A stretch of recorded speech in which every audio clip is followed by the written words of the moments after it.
Perfect.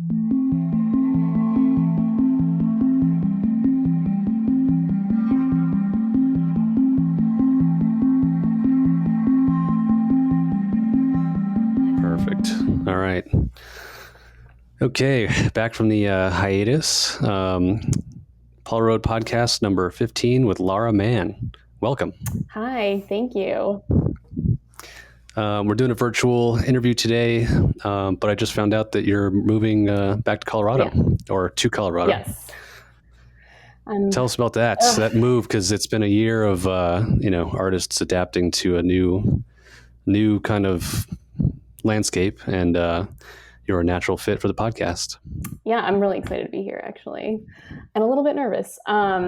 So the reason why I'm moving to Colorado is I've lived in Illinois pretty much my entire life, except for the time that I moved to Pittsburgh to go to school. And I always thought that I would be kind of a Chicago girl.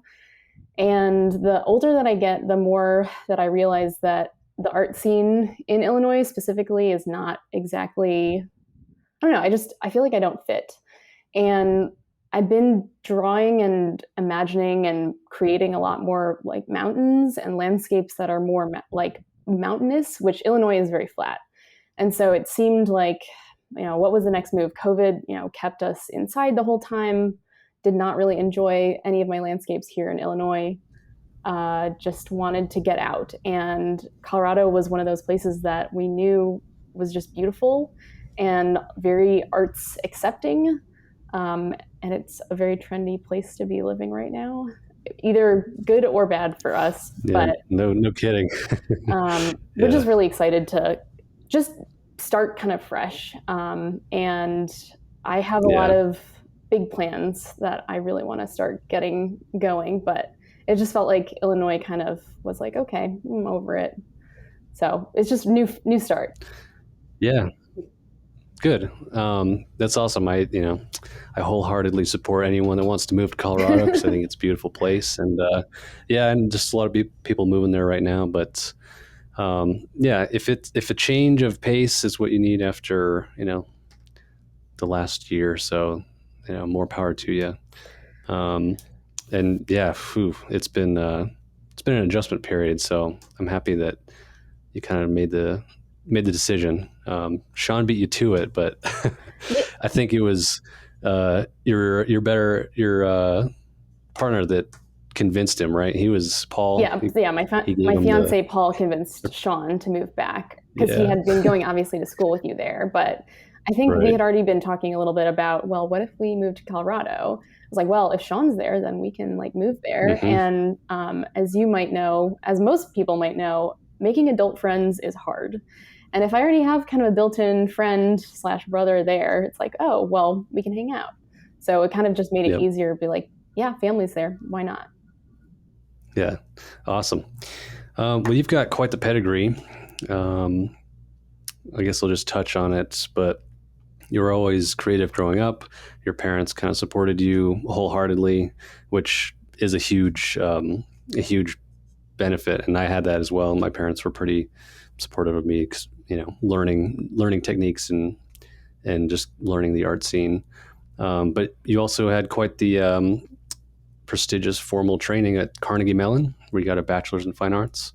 So you've seen both sides, and then after that, you've worked in the art world, galleries. You had your own exhibits, your own shows, and featured in like a coffee shop. I saw in 2014, you were a featured artist at Dollop Coffee. So it sounds like you've really done kind of all of the right things, and you've seen both sides of the art market. So I don't know, why don't you start when you were younger? What gave you that first kind of path? I feel like I have that typical artist story where it's like, my first memory was holding a pencil and looking at a piece of paper, because it was one of my first memories was making a drawing. And I just, ever since then, my parents really encouraged me to develop my skills, and I really loved it. It felt like something that I was really good at, and I just got a lot of good feedback. When you do something well, people tell you that, and it felt good. So I kept doing it, and I got so good when I was so young that I started taking adult classes. I was the only kid taking adult classes. I had to get special permission to do it. Hmm. And it may seem that that felt good to me, but I felt so self-conscious because it just felt like I wasn't on the same level. But I think in reality, I think every artist has that self-doubt, and I always will have that no matter what. And so I feel like concurrently, like doing art and being good at art, I also have the same, like, well, maybe I'm not. So it's always been a struggle keeping up with that path. But I always knew pretty much in like my heart that art was just me being an artist. That's part of my identity. So when I was older, I'd say like high school, I had kind of made up my mind that I was like, okay, I want to do art. This is my passion, but I know that I can't really make a living doing art. At least I want to have some sort of understanding of what that is. So, and to me, that was the art world. That was galleries. That was selling art in a setting that is more than just, I guess, I don't know. A museum. I guess it's kind of museum stuff. There's a lot of different artists like tiers out there, but I really was more interested in the museum or the gallery aspect. So for my senior project in high school, I interned at a gallery in Glencoe, which is a suburb of Chicago.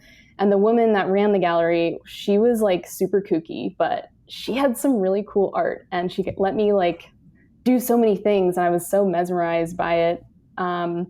So that was kind of my beginning of working in galleries. And when I decided that I wanted to go to college for it, I kind of looked at going to an art school, but I was more interested in going to a school with smart people. Because as much as I love art, I also really like to be balanced intellectually and creatively. And I really feel like there are a lot of people who are not just artists that can, contribute to creativity. So Carnegie Mellon was like high up on my list, and I got in, and I was like overwhelmed, and nice. I loved it. I met some of the best people there. I love Pittsburgh. It's like such a blue collar place. I think the only thing that I was a little shy about was I was with a lot of really, really good artists just straight off the bat. So I had a lot of catching up to do. A lot of the people that I went to school with, they went to specialized arts like magnet high schools, and I just went to regular high school. But we did have a really good art program at my high school. So those are kind of the beginnings. I was always. I was going to say in Chicago, where you went to high school, right? Near Wilmette or in Wilmette, Thrill Met, as I've heard it called. Yeah, I call it that. It's still a pretty. I'd say on average, it's probably a very good education. Yeah, it is for it is that really level for high school. Yeah, I think that I remember hearing like a lot of famous people and a lot of actually, I think like Liz Phair, the musician, she went to Wilmette. So for whatever reason, there's like just a lot of really, really talented people, even from an early age that, were from your neck of the woods. So yeah, go ahead. There are a lot of famous people, a lot of actors and actresses actually that went to New Trier, and also politicians. The art program there was particularly good for a private high school because we come from, it's the North Shore. So it's like, a little more rich, snobby, but not all of us. Like, I mean, my parents' house doesn't even have central AC. So it's like everybody comes from different backgrounds there for the most part. And I do really credit my high school teacher. His name's Mr. Bowers. He really encouraged me, and he saw a lot in me. And I'm still in touch with him. And that he definitely, nice. I feel like teachers are definitely the biggest push for a lot of artists, because when you don't get support, you don't feel like you're doing things right. And it's hard to stay on track when you don't have anyone kind of gently guiding you. And he did that a lot for me. And yeah, he's definitely above his pay grade for a high school teacher. That's cool. That's nice to hear, because I've had similar experiences. I remember not just from learning from my dad and my mom, but in high school, there were some classes where I definitely remember some of the teachers that they they keyed into something you were doing and kind of helped you. They're like, oh, that's really good. You should, try this and this, but what you're doing is great. Keep running with it. And you're right. That's the planting those seeds early in someone's creative career is pretty important. So you obviously carried that through with you to Carnegie Mellon. So even though like you met a lot of killers there that were really good already, it was like you were able to hang, I'm assuming. It was, I mean, it was a learning curve for sure. I definitely made completely different work when I was younger because you're young and, you're kind of trying to figure out what your voice is. And I did end up figuring out, oh, I'm good at this. I'm okay with this, but I'm actually really interested in this other thing. So like, how can I take what I like and make it into something that's also interesting, but I'm also enjoying? And I did a lot of figurative work, which I don't do at all anymore. And that's one thing that like is surprising nowadays is if I take out, a sketch pad and paper and I'm like, oh, let me draw you. So we're like, you know how to draw? I'm like, yeah, I went to art school. Like I had to do that. I love doing live model drawing. It's actually really relaxing and fun and just a good like little brain exercise, which I mean, obviously it doesn't really apply very much in my current body of work or both bodies of work, but it's just fun to do. And it's really just interesting to be around other artists. You get to see what they're doing, what their techniques are, what are you using. I've definitely come a long way. And I definitely credit a lot of the teachers that I've had to really also not only encourage me, but also, hey, I have this opportunity for you. Let's, are you interested? Like, oh my gosh, I've gotten so many places because people really cared about me. And I try to let them know that, thank you, but they're just like the type of teachers that it's like, you are a good teacher. And thank goodness you exist because like there's just so many better artists in this world because of you, or students in this world because of you, specifically art, I guess. But my first like real gallery job was because of one of my professors at Carnegie Mellon. And she was like, hey, I know this woman who's the art director at this summer institution that runs a gallery. You in? I was like, yes, that's so cool. And that woman ended up being one of the best bosses I ever had. So yeah, it's definitely without the artist community, teachers, students, artists all alike, like we all have to support each other. And I pretty much generally had a good experience that way. Yeah, that's cool.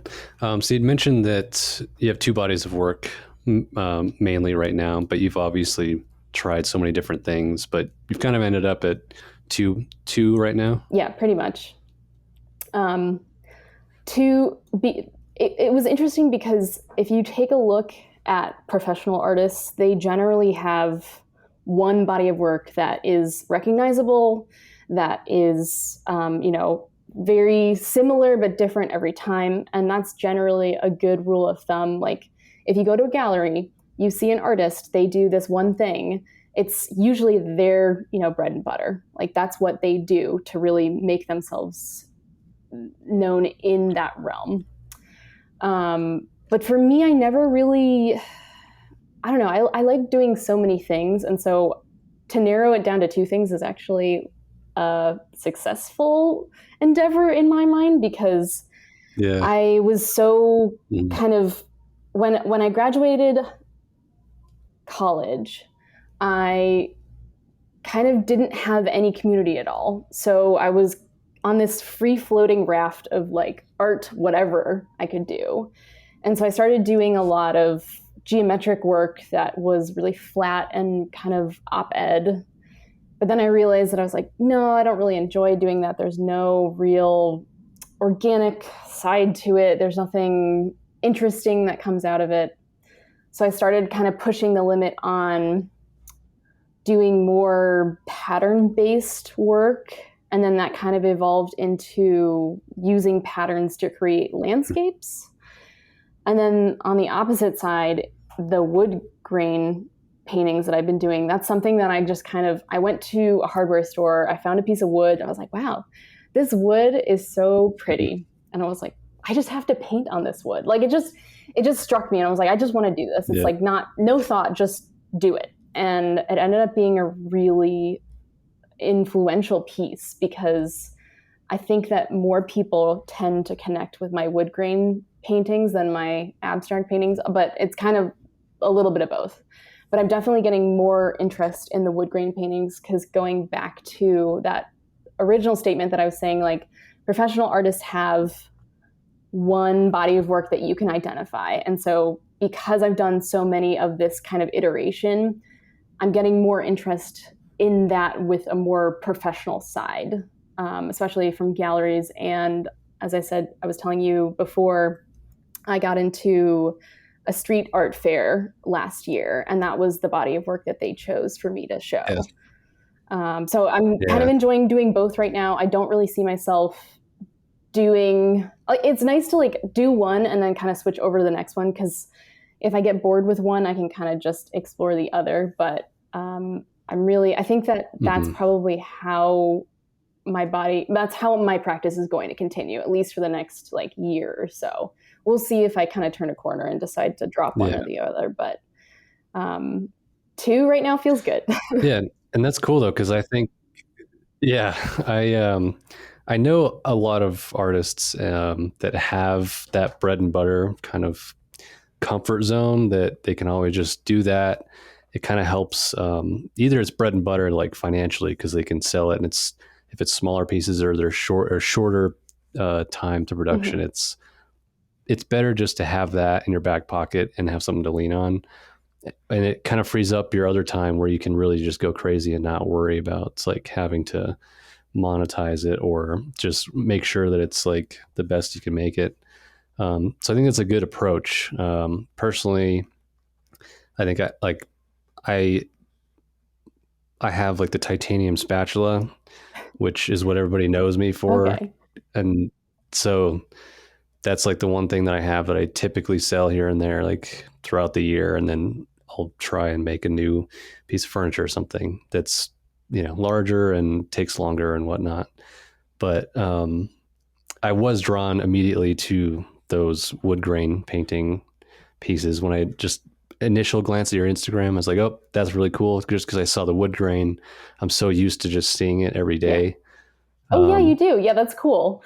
Yeah, yeah, it's and so I was like, oh, that's awesome. I would love. That's like a perfect, kind of piece that crosses both. It bridges both realms because usually when I'm working with wood, it's has some utility to it. It's like a cutting board or yeah. a serving board or furniture, and so it's always nice to see like wood just for what it is.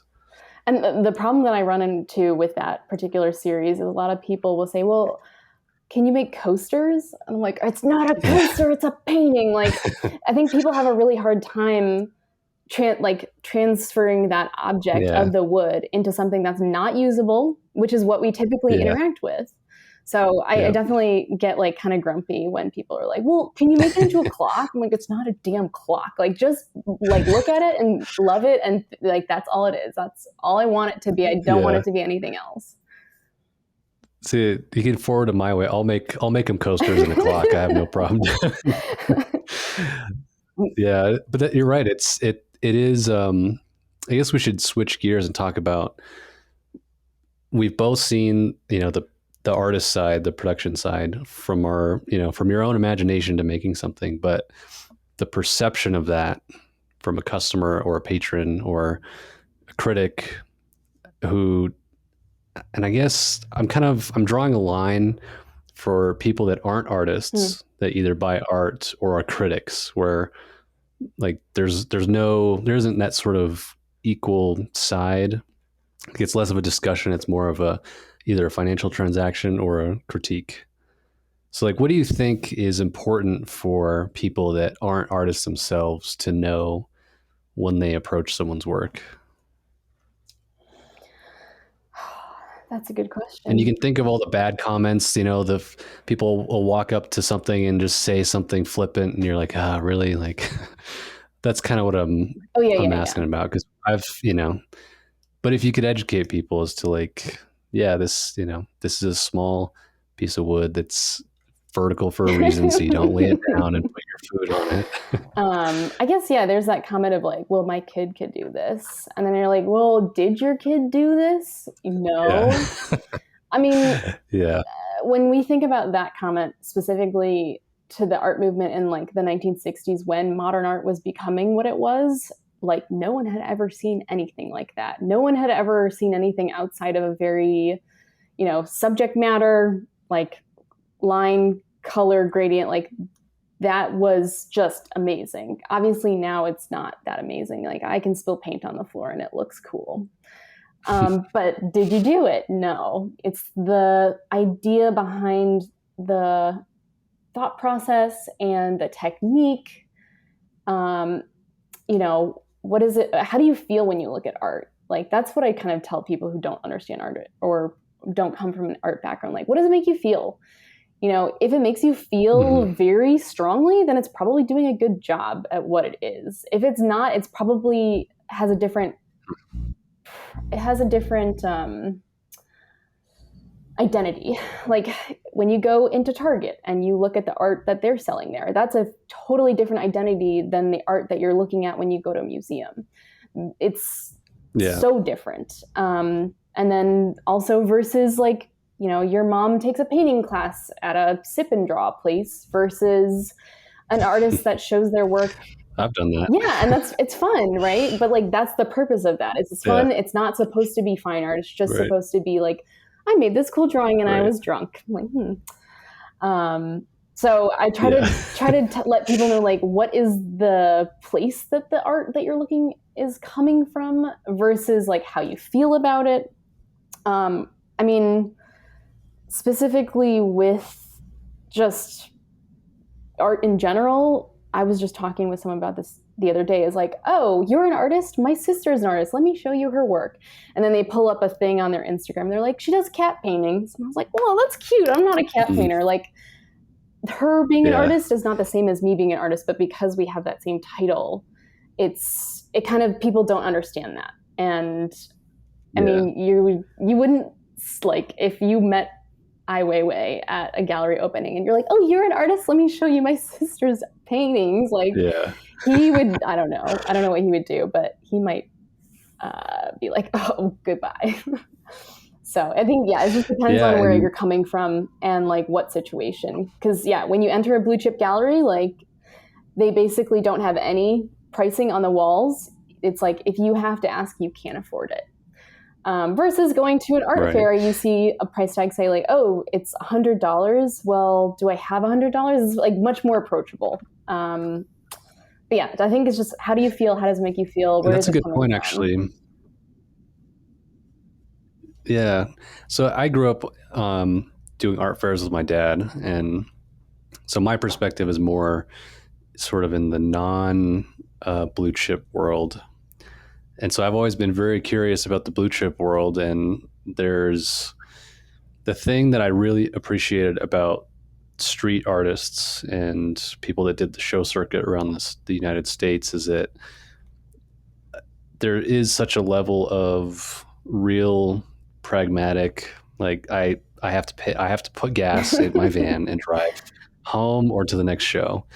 So there is really isn't that much room for bullshit in that sense. Like you're there to sell.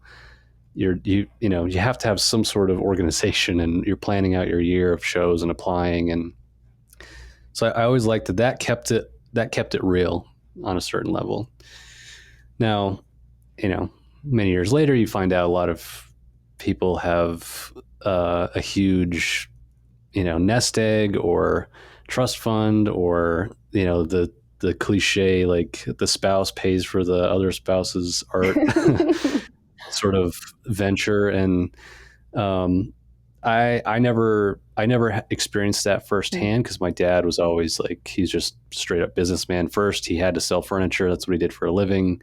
So it was just a business first, and it wasn't a hobby. And so I think I always grew up approaching it more from that kind of real, like this has to put food on the table aspect. But my interest is like, well, what happens when art, it really is for art's sake, and it becomes this sort of timeless, it's the dollar sign is not part of the equation necessarily until the very end, but it's odd to me. And so I know you got a big taste of that when you worked in galleries. Yeah. So again, going back, like, oh, I need to make a living doing this art thing, right? And I also am interested in this gallery aspect because it is, I think, kind of, it's very mysterious to people. I mean, I told people that I worked in a gallery, they're like, oh, whoa. And I was like, I did not get paid well. Don't think I got paid well. Don't do that. Right. Um, it's all smoke and mirrors. And I mean, it's really fun and beautiful and just amazing to see the quality of work at that level because my last gallery job that I worked for, we did primarily glass art, and our main guy, well, we had a lot of really high end, amazing artists, but we represented Chihuly. And his work is obviously, worldwide known, and people would come in specifically to the gallery to look and see it, even if they couldn't buy it. So Yeah. it was like we catered to the Right. people that could buy it, but we also catered to everyone who was like, "Oh, Chihuly's in there. I want to see some." And it is wonderful because we were able to operate in a way that, like, we had this beautiful space, we had these beautiful pieces of art, we were able to travel to different places and show whatever artists were giving us at the time. We had my the owner, she would approach an artist and be like, hey, we have an open slot for September of next year. Do you want, I like this new body of work, can you give me X amount of pieces so we can actually do a show? And so normally they would agree, and we'd get to see new art every day. I loved Nice. unboxing. That was probably like Christmas every day for me. And it was just so, I Yeah. mean, glass art, as most people know, is just mesmerizing. It's also an incredibly hard material to work with. And unboxing it would make me so nervous. A Like lot of broken stuff. Yeah. that doesn't sound like Christmas to me every day. But the thing is, Yeah, like, I can if imagine. you can account for breakage, then it's not the end of the world. Yeah. I mean, Right. there were some horror stories, but I mean, that's why insurance exists. And it is really Yeah. funny dealing with the price tags that we dealt with, and such a breakable one at that point, because, yeah, how do you justify a $30,000 piece that got a crack on it when it's like, well, why is it worth $30,000? I was like, well, because it Right. is. Yeah. Like, My dad would be so pissed right now because he'd struggle just to find fair rates for shipping a piece of furniture, and it's like most of the like common like UPS, FedEx, they hate furniture because it gets one scratch on it, and then same thing, like people file claims and they treat you like shit. So I can only imagine for those types of glass pieces. I mean, it's a miracle that most of the things got to us packed well.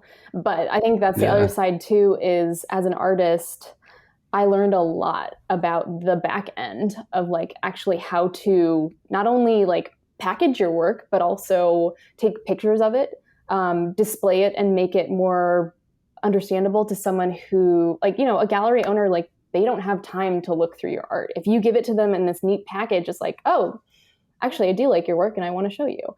A lot of artists don't understand that, like, obviously you're an artist, right? You just make work, but there's so many different aspects to being an artist that, like, I got to see behind the scenes, and that makes me a better artist because I have this knowledge. And Yeah, for sure. that's one of the things that I like still to this day. Like, I'm so glad I went through that because I can tell immediately, oh, that canvas not stretched very well, or I can see that this screw is here in this crate, and that's why the crate broke. So yeah, that was really interesting on that side as being an artist working in the art world, but also being, I think I was 24 and selling, like, thousands upon thousands of dollars, and I wasn't making very much. It was, maybe looking back, definitely a slap in the face, but that's just kind of the way it is. Yeah. I was lucky that I was able to live with roommates and, make it work, but it definitely was kind of shitty sometimes where I was like, why are you doing this to me? I'm trying so hard. And yet, I get like a rich person like snapping at me, and I'm like, dude, like I don't know what, I can't kiss your butt anymore. I just can't. I Yeah. don't know what to tell you. Yeah. Yeah. Yeah. And that's, I wouldn't be very good at that.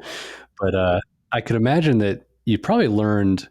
I mean, I'm curious, where did you learn how to sell your work? And that includes how to talk about your work, how to photograph it, how to display it, and ultimately sell it. That's kind of all packaged into one. But Yeah. So the photographing it was a combination of working in the galleries because I would have to do it. I was mhm. the person that always, I updated our website and I updated our inventory. And so having a good piece or having a good picture of a Mm. piece would sell it if someone couldn't see it in person. And that's especially true right now. Like, I will say that, like, you know, photographs aren't a good replacement for an actual piece of art because there are many more nuances that come to life when you actually see it in person versus an image. But a good image is worth way more than you'd think. You know, a picture on your phone is fine, but setting up the lighting, you know, adjusting it, and then Yeah. Photoshop afterwards is just, it like is like perfect. So I learned that at the gallery, but I Yeah. also learned it a little bit in high school, and that's one of the Mr. Bowers had taught us like right early on, and I'm like, oh, you are so smart. Like this is what everyone should learn. Um, Hmm. so photographing was there, and then selling my work, I think, took a little harder of a time because I'm naturally an introvert, and I don't really like I don't like talking about myself. I don't like talking about my work. But when I left the gallery world, I ended up working for a framing shop for 5 years, and Mm. that was the best practice I could have ever had because people would bring in art from all different walks of life, a poster, a sentimental thing, a bouquet, a wedding dress, a painting, a fine art painting, a painting that their kid made, like every single type of art that you could think of, someone brought in. And just being able to say like, okay, let's talk about this. I really love the color, you know, let's bring out the blue of this. Or, oh, it's going in a gallery show. Okay, let's do white frame, white mat, keep it real simple. So just being able to talk to people and talk about art, I realized that I it's easy it's easier to sell something when you can emotionally connect with a person that's, you know, that you're selling Mm. to. Because I'm not the type of salesperson that tries to be like, okay, most expensive, most, you know, high end, because I get the better commission that way. I Yeah. am much more of a, I want to sell you something that you want, but I'm also going to show you what I think is good because you trust me, right? I'm a professional. And then also what's best for the art. So sometimes, you know, people just want to slap a shitty, you know, wood frame on there and then put a piece of glass on it, but like done. No, this art needs room to breathe. It Hmm. needs UV glass. It needs this specific hinge so that it doesn't ruin the back of the art. Like there are so many different aspects of keeping art safe that I never knew about before working for that. But it's like selling something, you're not selling something, you're selling a story. And so if you can make the person who's wanting Yeah. to buy from you feel like they have a story out of it, they're going to walk away not only feeling like they are special, but also that they have something to tell people like, oh, I got this framed and I remember that like my daughter said this to me when she made it and it makes me feel this way. Like it's so much more satisfying than being like, here's what you want. This is what you asked for, so whatever. I don't care. Like it's so much easier that way. And I like people. It's not that I don't Yeah. like talk. I don't like talking, but I like people. So like how does that make sense? And so having Yeah. art as the middle ground, like even if you are Republican and they are Democrat, like there's this beautiful piece of art that you can talk about, and like, you know, it's just endlessly interesting. You would say so many things about so many, you know, places, techniques, colors, subject matter. It just goes on and on.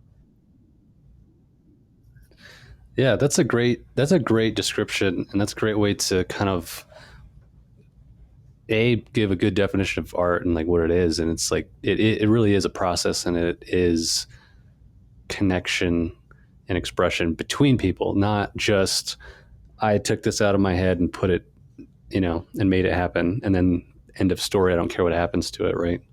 Like it's like the continual story of that piece, which sounds like you keyed into that when you were just over the years, and you get it. And that's what other people also appreciated about you, kind of working with them. And, so I could imagine, yeah, that's probably like the level of gallery, like it takes a personal touch. It takes a handshake. It takes, face to face to really bridge the gap between, the artist and the transaction, and then the customer, and then wherever it ends Mm-hmm. up. And that was always, to me, it seemed like that's what the shows were. It was just compressed into a weekend. Yeah, the longest weekend And ever. Yeah. so, yeah. But now it's, how the fuck are we supposed to do that online? It's hard. You can't make Like, a story. You can't. Yeah, it seems like it's an impossible task to, at the very best, it's like, I'm going to get a way for you to connect with me, and then it'll happen in person or over the phone, or it doesn't seem obvious to me that you could kind of just make it sight unseen, like a sale based on text and images. Or is there? That's again, I think that's like what everyone's trying to do. If you're not already established, how do you sell art online? And the easy answer is to spam the shit out of everyone, which Oh yeah, so talk about your Instagram, because I know that's like, for most people, Instagram is like your starting point, or that's the only thing you have. I mean, it's a great tool for anyone who's trying to do anything visual. I definitely started, when I first started Instagram, I did the stereotypical like vignette of a vase on my table with cute caption. But then it really started becoming more, okay, I'm going to focus it more on my art. I still smatter a few personal posts here and there, but it's mostly my art, and it's mostly my process and like studio shots. And I did a studio sale after spring this year because I was moving and I wanted to I was just sick of living with my art, because my art doesn't really exist for me. It exists for other people. And so I did this sale, and I didn't really expect much out of it. And I ended up selling almost 2/3 of my inventory to people that I knew, but also some people that I didn't know. And the people that I didn't know, they happened to interact with my art physically in some space before. So most of the people that I did sell that I didn't know, they had seen my work prior, and not necessarily on Instagram, but in person, and then led it to them to actually buy the piece that they ended up buying. And so it's frustrating because, yes, I made that sale online, but ultimately I made that sale because they physically saw my art somewhere, or they just know me and they like me and they wanted a piece of me, which is still awesome in any way. But as I was saying yesterday to you, I just tried this experiment out where I just followed everybody who followed me. And then I would choose a new artist every other day and follow everyone that they followed. And it didn't matter who they were, Did you go through like tags? No, I just or just look at their account. I like kind of gave a visual, like, okay, are these other artists or whatever, but it was just blindly getting people to be just following. And I ended up getting like 200 more followers. It didn't translate into anything except for that number on your homepage, which sometimes like having that clout helps you then sell more things, because you're getting more eyes on it. So the more eyes you get on it, the more you have a chance of actually selling it. And again, I was specifically trying not to follow bots. I guess that was maybe one of the things that I was looking for. It was like a random name with a random name and then like a bunch of numbers. Like, that's obviously not a real person. But I think the more people you can see, the more people who see your work, the better chance you have of actually selling it. And promoting your work in a way that's genuine, at least like comes across as genuine. I also sell, I don't know, I can't really say if I sell, but I have a Society 6 page, which is like I upload my art and then they print it on phone cases, pillows, bath mats, curtains, chairs, like whatever else they sell. And the quality is not Right. crazy good. It's basically like a merch option. Yes, yeah. Which I like having that as like, oh, I mean, actually, I can probably pull my phone out. So, why would I put anyone else's art Oh yeah, yeah. on? Show people the Why would I put anyone else's art except mine on my phone? So I was like, oh, I can just print my own art and put it on my right. phone. So when people ask, like, oh, you're an artist, what do you do? I'll just pull up my phone and be like, this is one of my designs.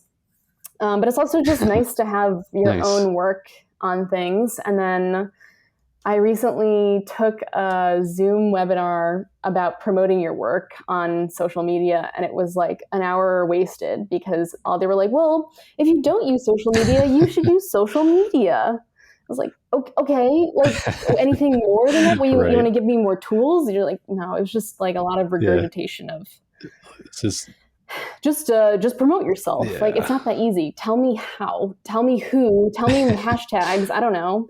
Yeah, it's like Ugh.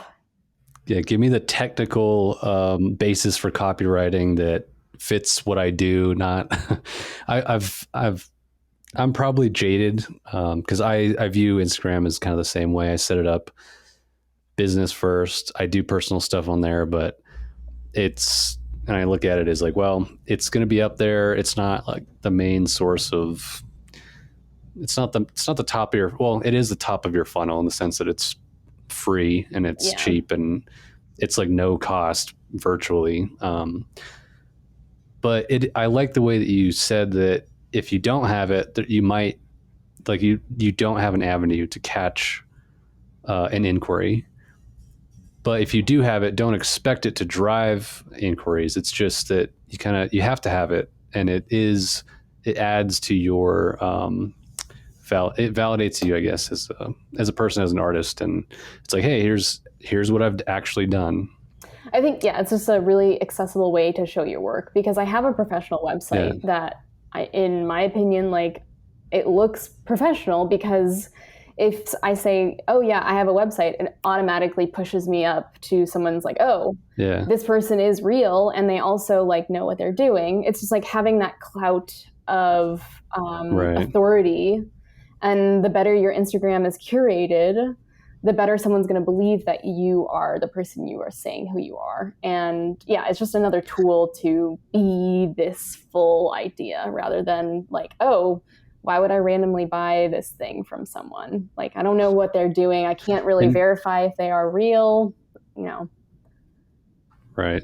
And do you sell on your website, like from your website, or is it sort of like just a point of contact? It's mostly a point of contact. I believe I can put prices on my website, but for I think a long time, I didn't really think that people were gonna buy. Okay, I guess going back before, like, how do I make sales? Prior to COVID, I really believed that the only way to make sales was to be shown at a gallery and someone to buy it at a gallery.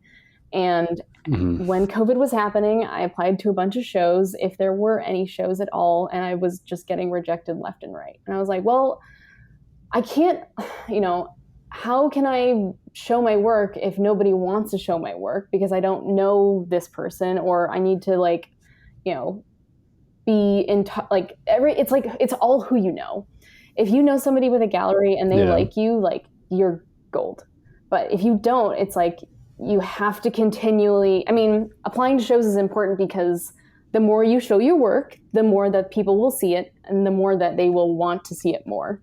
Like you just have that little impression of just like, okay, I did get the rejection, but they saw my work and maybe if they see it again, they might take it. But so this was all happening and I was like, you know what? I'm just going to see like what happens if I try to sell my work. And I did really well. And I am so grateful that people who follow me and care about me also want to support me artistically and financially. which, I mean, financially, I'm kind of breaking even right now with making work, but I know that that step was really important to me mentally to say, okay, I could do this. And so the whole move to Colorado is, Yeah.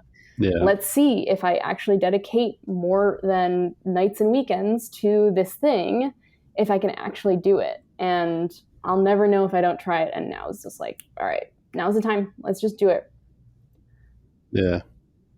So that's the long-term goal then, is full-time. Because I know your fiance Paul, he's also an Mm-hmm. artist. Is that sort of where you both want to end up? Is like, hey, this, we both know we're going to do this, like no matter what, for the rest of our lives, whether it's nights and weekends or it's full-time. So you might as well make it full-time. Is that correct? So Paul ended up graduating with his MFA, and he is a fantastic teacher. And that was really what we were, or well, he was hoping to do, is teach Mm-hmm. professionally. And then I think part of being, and that's a totally different realm too. The art world is so multifaceted. Yeah. Educational art world is like a completely different beast, and I don't know that Yeah. beast. I don't get it. It's not like part of it. Just my brain never really fit into that box very well.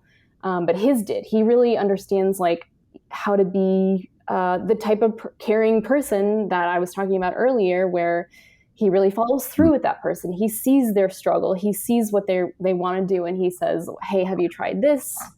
You know, let me show you this." And I'm kind of just, I mean, not that I couldn't do it, but I just have not really. I'm much more interested in the gallery aspect of things and selling work Yeah. in that way.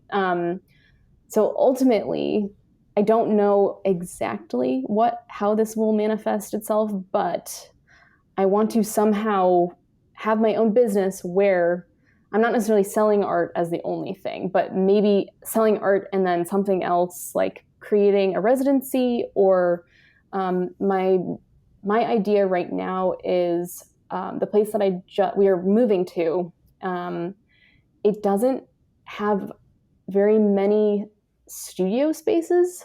Like I like to work outside of my Right. house, and I'm struggling to find some Mm-hmm. place that will actually I can rent out that has Wi-Fi and a slop sink and a door I can close, but not necessarily like a storefront like to myself.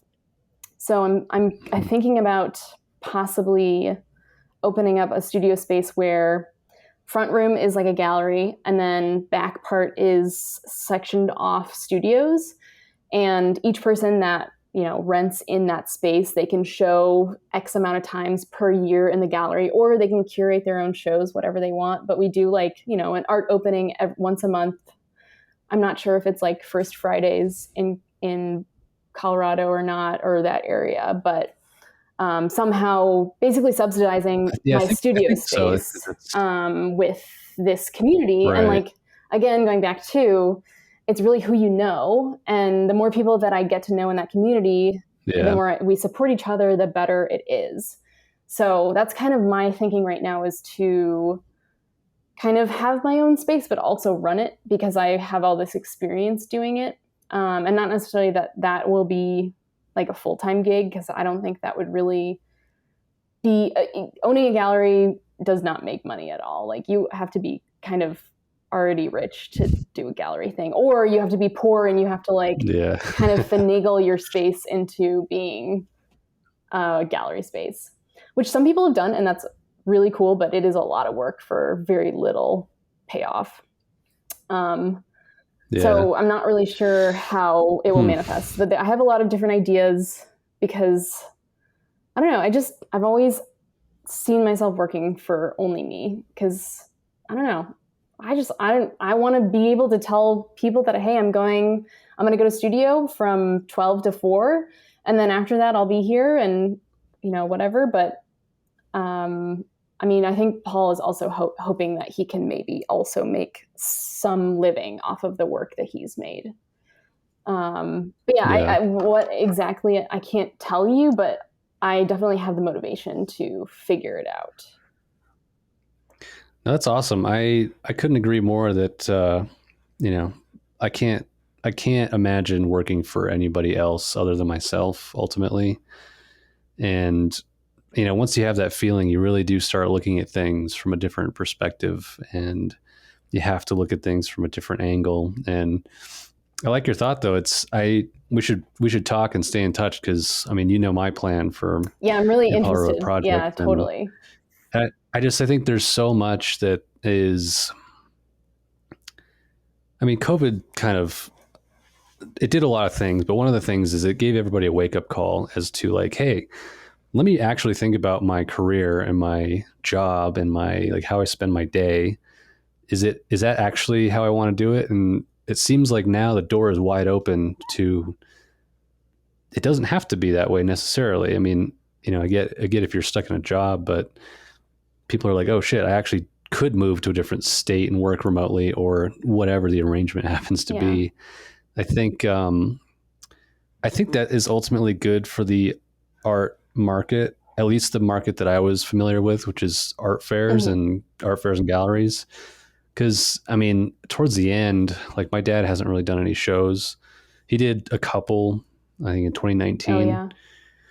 but since like he went from to 9/11 was kind of big. That really tanked like a lot of his business. And then as soon as he recovered from that and the shows were doing okay again, then it was '08 financial crisis, and it was like constantly getting whipsawed. And if you don't build up enough of a cushion in the when the good times are good to ride out it becomes like untenable. And a lot of people burn out. And I think unfortunately that's probably even the artists that have stuck it out for 20, 30 years. It's not like they made it and they've just been cruising. It's like a lot of them are just in a constant like burnout, saved by the bell, burnout, saved by the bell, kind of just over and over again. And it's just so hard to pivot away from that. And so my hope in all of this recent change in society and the way we do business is that all of the value that was not necessarily seen before, because it was either lost, not valued by the marketplace, not even brought to the marketplace.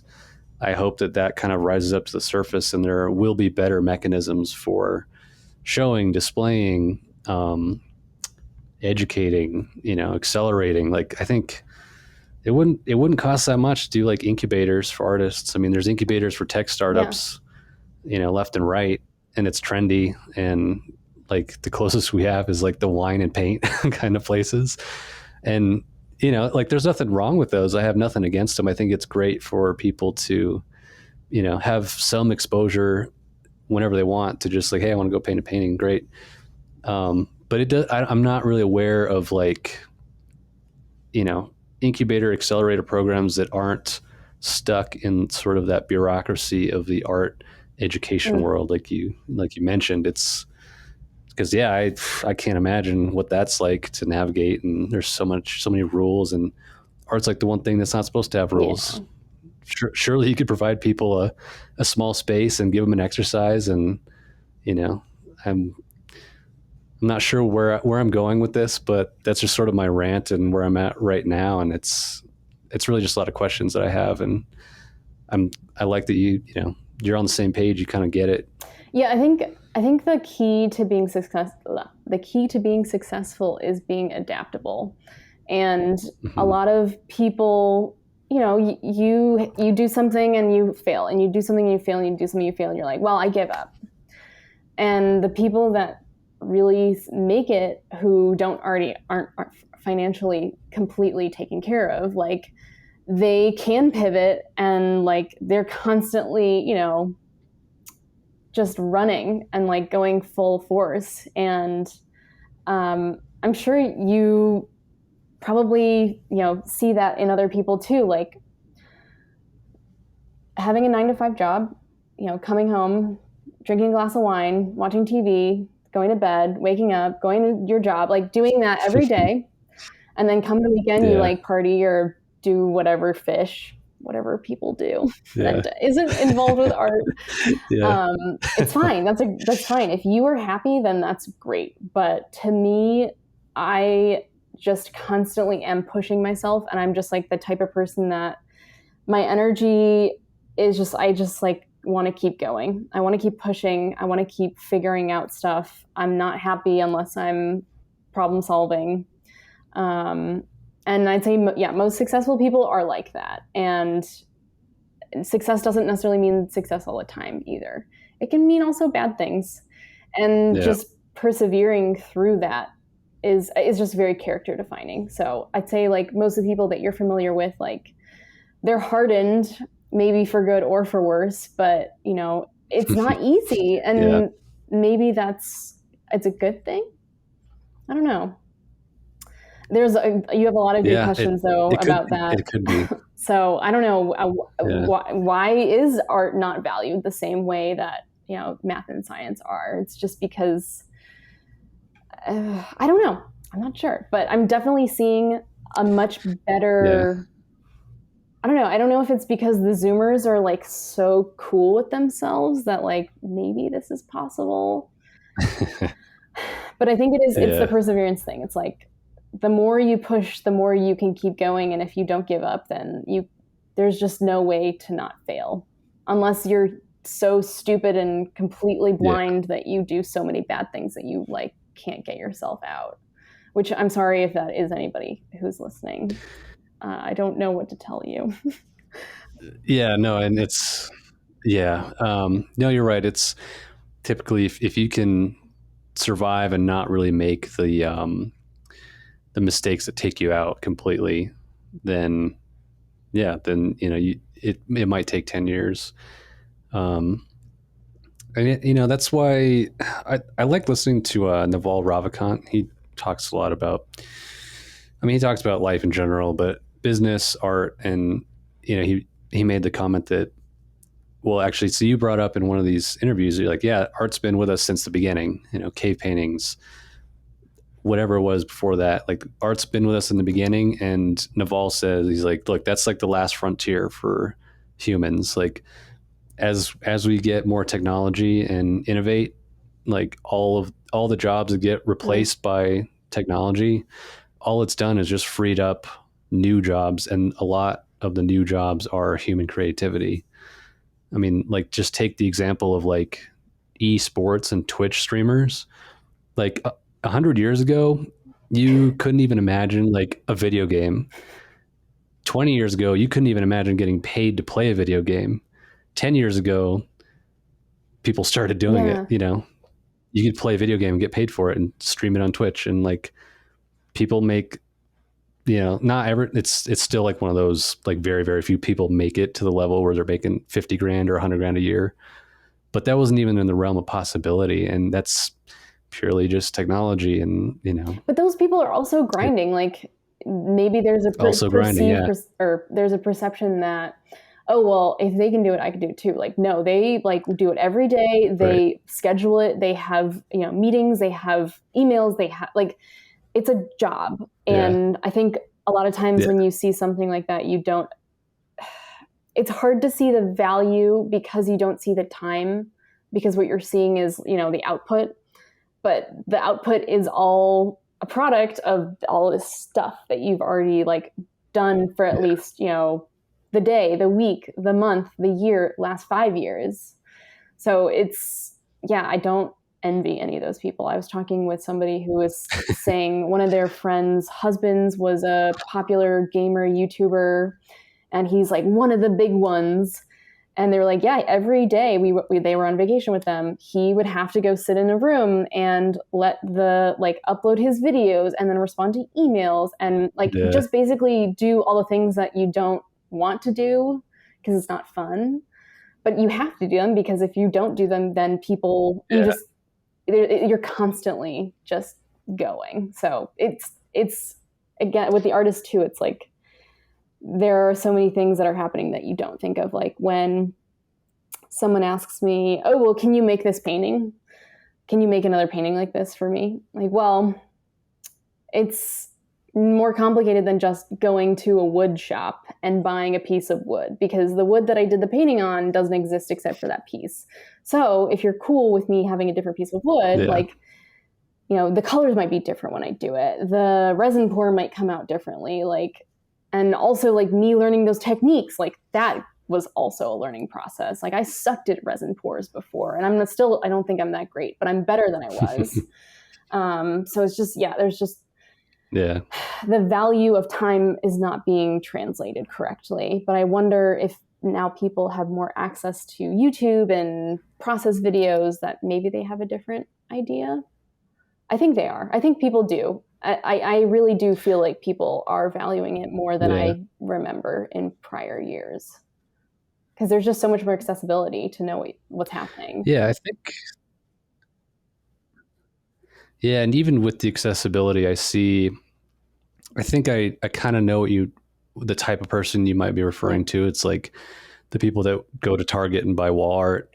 Like, maybe they just don't care. And even though the information is accessible, like they could go learn about like how hard it is to make your own, resin pour, wood, painting or whatever. They don't. And, my kind of current theory is that, there's nothing wrong with spoon feeding people what you kind of want them to know. And, um, and it's not to say like you're going to sell to everybody. It's like, there's definitely people that are, you want to sell to the people that get what you're doing already. But I think there is like a lot of low hanging fruit in terms of people that just simply don't know and they don't care just because nobody's sort of, stopped them and be like, hey, wait, let me show you something that's really cool that you might not know, but it took me 20 years to learn how to do X, Y, and Z. And this is why this piece is important. And so I think and that goes back to like what you mentioned, like the education side isn't just for artists. Like I think there's a whole missing education side for people that are, that want to appreciate something that they buy from an artist. And a lot of times, now that I think about it, I think at the art shows, you sort of that was naturally built in because the artist's personality just sort of oozed over you as you stood there and listened to them talk about Let me it. It's like wash you poetic just about my absorb it. work while you stand in front of Yeah, me. I mean, I think that stuff rubs off, and I think if you're face to face, it's pretty easy to get it. But back to seeing it through a screen or a video, it's like that primordial goo is not there. But there's got to be a way to at least provide a hook. Which, I mean, some artists do a great job at it. They are Yeah. good at taking pictures. They're good at explaining themselves. They can use their words very well. I'd say most artists aren't good at those things. Yeah, I know. I agree.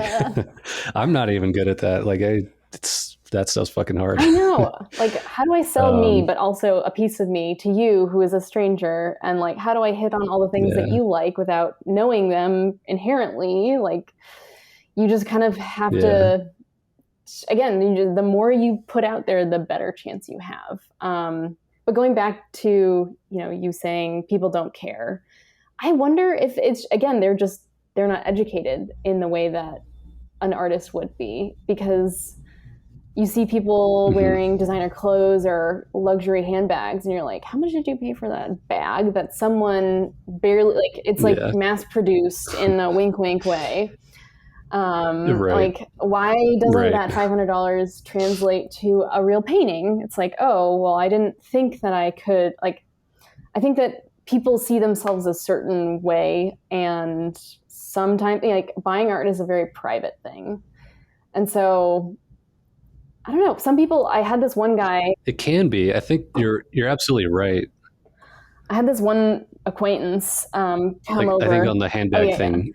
Oh, sorry. Wait, go on, do the handbag thing and I'll talk about my experience. It's just like at that point, it's like a status thing. It's like they're just doing, they just want to say how much it costs. They don't care what it is. And so, unfortunately, I think, and probably in the blue chip art world, there's probably, it's more of the status than the actual intrinsic. Yeah, you can buy a garbage Jasper Johns, but still be like, I have a Jasper Johns in my house. Like, great, it looks like shit. Like, why did you buy that? Because you want to, sell it to a museum later and make, 20% extra. Right. That's the way it is. But yeah. So go ahead. I had an acquaintance. He was kind of a bro. Not a bad bro, just a bro. And he came to my house. He was like, "Whoa, you have like so much art on your walls. This is so cool." And I was like, "Dude, what do you have on your walls?" He's like, "Well, nothing." And I was like, "But you nothing? How do you Yeah. even live? Like, how do you even Yeah. feel at home without anything on your walls?" And he was like, I never thought about it." And I was like, "Okay." And then every time I see him, which is like obviously with Mm. COVID, not very much, but like he's kind of on the outskirts of my friend group. He'll always be like, "Man, your apartment just like changed me." And I was like, "I'm so happy," but I'm also like, "You poor thing, you never knew what it was like to live with art." Uh, Like, I don't know if, well, whether to feel yeah. bad or sad. I'm just like, I'm just glad that you know better now. Please tell me you buy art and actually look at Mm. something other than like a Pulp Fiction poster that you got in college. So, yeah. Right. That's funny. Yeah. Hmm. Yeah. I wonder what is that? What is that missing piece for people that, it just never dawned on Or they them, never got or, permission. I don't know. could just, Do you need permission to like art? Like some people do. I think that they need this validation that, yeah, you can spend money. You can spend money on a dinner. You can spend money on new clothes. You can also spend money on something that just like makes you feel good or makes your house look nice. Like they yeah. just don't, maybe they just never got that permission to like do it because maybe their parents didn't Yeah. do it or they just weren't exposed to it. But I think again, it goes back to educating people. It's like, how does it feel? How does it make you feel? What is the purpose of it? Where are you seeing it? Like, what's the context of where you're getting this from? Because obviously, no one, not okay, not no Hmm. one, no, not many people will have a Picasso hanging in their house. Some people do. They get to enjoy it if Right. they want to every Yeah. day. Like that must be so cool. I mean, I don't love Picasso. He's just a person, an artist that is important. But I do Yeah. remember one of my. It's a household name It too. is, yeah. So it's just yeah. But again, like if a Pulp Fiction poster makes you feel good, then like who am I to judge you? Like just make yourself happy. Just do it. It's worth it. Yeah. Yeah. And I guess that's probably my, whatever, I'm trying to live by that now. It's like the people that are going to appreciate your stuff are going to appreciate your stuff. And the people that don't, it's like, you don't really need to, you don't need to put the effort into them. It's like, you're just kind of that spider web just sitting there. It's like, you'll catch who you catch, and, they can leave whenever they want. And I don't know. That's like my justification for not sort of Mm, promoting myself hmm. more and not being very proactive and like, well, shit, maybe I should learn how to dress better and speak better and present better and take better photos. And it's a lot of work, and there's value in it. It's like maybe I'm just putting that off, and I just want to justify Hmm. like. So there's, I don't know. For me, it's like a blend. It's like there's probably, I'll split the difference. It's like I need to put in some effort on my end for sure, but then also Yeah, you're kind not. of protecting yourself from that rejection, which I think makes a lot of sense. Yeah, Like it's constant rejection. Like no matter if yeah, you are making something, like there's guaranteed that someone's gonna be like, "I fucking hate that," and you're like, "Great, I didn't need your opinion. Like yeah, you can go yeah, fuck yourself." Like, yeah. It's like, don't read the yeah, do comments. not read the comments. Don't ever read the Yeah, comments. Um, yeah, or filter them and just look for the ones that you should you're like, respond to. push that one up. Yeah, yeah. Like just good Yeah, things. Ugh. yeah. So Lara, what's some good parting advice for aspiring artists? I think just do what makes you feel good. Um, Success is not defined the way you think it is. I think success is really just being content and making things that you feel good about, not compromising that, not trying to copy anyone. Um, yeah, because I think the thing that I really learned as I've gotten older and more experienced is that success is a scale. It is not steps. Like it's so Hmm. variable, and um, people will love you for it. So it's worth it. Just Yeah. putting yourself out there. Excellent. Excellent. And what would you say about sort of for a younger artist that's acquiring skills, there comes a day when you have your own style and your own technique and your own, you'll find your voice and you'll find kind of your image.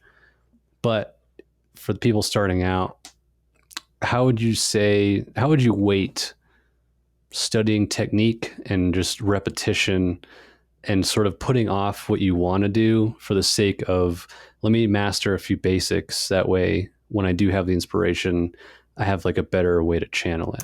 Yeah, I think there's no shame in copying when you're younger, because that's how you learn what you like and the styles that you you gravitate towards.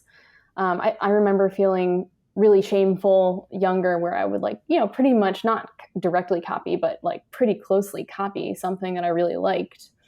And when you're young, like, you're not doing it for glory. You're kind of doing it as a practice for when you do it later. And there's no harm in copying or just finding something that you like and just trying it because, someone else did it and it looks cool. I also really, I don't know if this makes me a better artist or not, but I have done like multiple various techniques, types of art, mediums, glassblowing, jewelry making, woodworking, painting, sculpture, ceramics, like all of those things. I think it just, to me, it made me appreciate every piece of art better, because I have like, oh, that stuff is actually, it's hard to do that. Or, oh, that's cool, the way that the glaze is like mixed. You just have a better understanding for what you're looking at. And then you can also educate other people more that way. My favorite thing is to go to museums with people who are non-artists and just talk about the art in front of them, because inevitably everybody else in that gallery will also hear you talking. And then they'll talk to you and they'll ask you like, oh, what did you talk about when you were saying like that paint was made that way? And you just, I don't know, it makes you more enriched by trying as much as possible. But yes, if you wanted to really like hone in on your skills, that's a good way to completely master something. I don't know what that feels like though. I've never had that tendency. But I think whatever makes you feel good is good. So do what you want to do and keep doing it without any hesitation, because screw what other people think. You should be happy. You have every right to be happy. Yeah. Love that. That's a great explanation and great way to end it on a positive note. And sure we'll do more podcasts down the road, and we'll have to talk more about all the questions that we brought up. And I think there's a lot of I don't know, there's a lot of interesting things on the horizon. Yeah, I definitely agree. It seems there are a lot of questions that could have answers or could have more questions to those questions later on. And yeah. I'm in it. I'll live for it. I'm there. Yeah. Awesome. Well, tell everybody where to find your work, where they should follow you, where they should get in touch with you, and what you have on the horizon. Cool. I'm so sorry. Everyone hates me for having this Instagram handle, but it's at L. And I'll type it out too. Yeah, it's L.A.R.A.M.A.N.N.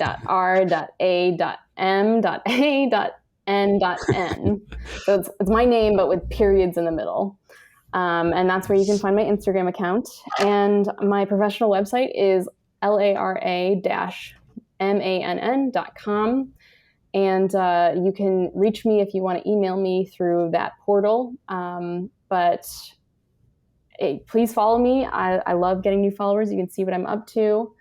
And I really have been very fortunate to know you, Alex, and I can't wait to get to know you even more. And I just can't wait to see where this podcast ends up, because I think you're doing a great job, and I just think the world of it. Likewise. Thank you. I appreciate it. It means a lot coming from an experienced artist. And so you're waitlisted right now. So even if people wanted to buy your work, right, you're moving and you got a waitlist. Yeah. So you want to get a commission in there, you can email me, because I got to set up a studio, and I really want to get back to work. That was this is the one really frustrating thing about moving is that all my stuff is packed away, and I'm like, I just want to use my hands, but I have to use my hands to Yeah. pack. So Yep. All right. Cool. Well, that's the call for everybody. Get some work, put pre-orders on Lara's work, and we'll once you get settled in your new home, then we'll touch cool. base. Awesome. All right. Thanks for doing the Thank podcast. you. Peace. Bye.